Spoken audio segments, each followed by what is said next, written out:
My wild love went riding, she rode all the day, she rode to the devil and asked him to pay. Pavadinimas gelbėkime meilę, čia gelbėkime individą, kuris jo tapatybė. Ir tai, nes reiškia, jeigu atsirado gyvas padaras ir jeigu yra gyvas padaras, jeigu jisai jau gimė, gyvulys, mikrobas, žmogus, jautis, dar kas nors, jisai turi teisę į savo gyvenimą nuo iki savo natūralios mirties. Nugyventi netrikdomas. Su visom savo prerogatyvom, kokios jau yra.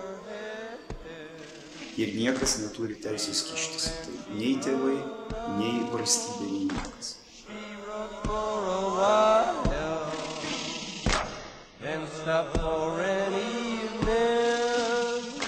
Yra vienas dalykas, ką reikėtų labai aiškiai apibrėžti.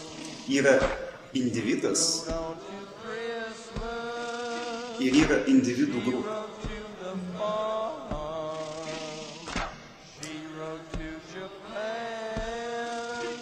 Faktiškai nei iš vieno žmogaus jo identitetas ir individualybė nėra atimama ir nebūna atimama. Jis pats ją atiduoda. O atiduoda jisai tada, kada susirenka didesnį žmogų. Nes žmogui yra būdinga įtikti ir prisitaikyti. Ir tą jisai daro tik tai iš baimės. Iš baimės būti kitokį.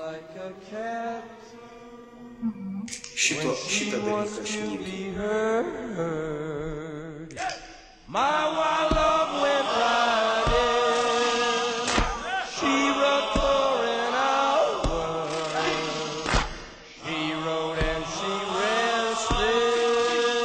Kaip bebūtų, ta prasme, reiškia, nežinau,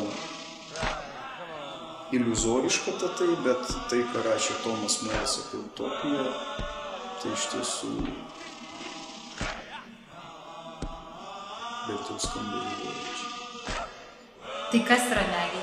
Visų pirma, tai yra beribė tolerancija. Pirmas dalykas. Antras dalykas, meilė yra galimybė ir noras dalintis. Tai yra centrinis dalykas, tai yra meilė. Kada aš dalinuosi. Ir nebijau to daryti.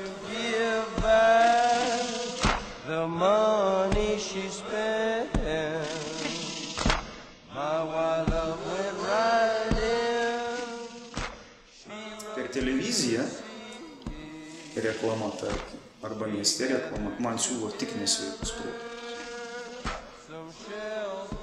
Aš matau čipsų reklamą, tai Coca-Colos reklamą, tai to pačio mėsainio reklamą. Ta prasme, visi žino, kad tai yra negerai, kad tai yra nesveika, ta prasme. Jeigu šitos panelės pastoviai, reiškia, pietaus Hesburgerį, jos neteks formų, jos bus negražios. Jos bus negražios. Aš jeigu valgysiu, aš irgi būsiu negražus. Aš būsiu negražus, aš nutuksiu, aš neteksiu formos, aš išdirbsiu, aš susigadinsiu skrandį. Kūno savijauta ir kūno stovis yra tiesiogiai susijęs su dvasiniu stoviu. Ir čia nereikia turėti iliuzijų, kad kūnas ir siela yra nedalomi dalykai.